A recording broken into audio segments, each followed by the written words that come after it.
Yes, the same kind of story seems to come down from long ago.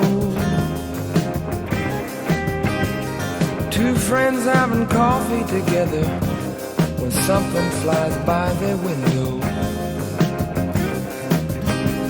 It might be out on that lawn, which is wide, at least half of the playing field.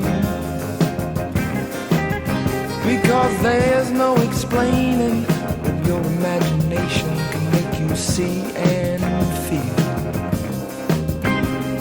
Somebody wants nothing, you'll be hypnotized.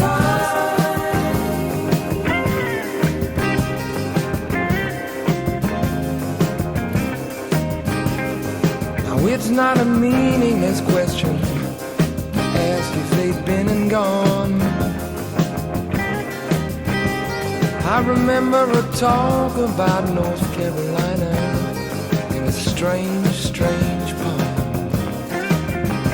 You see, the sides were like glass in the thick of a forest without a road.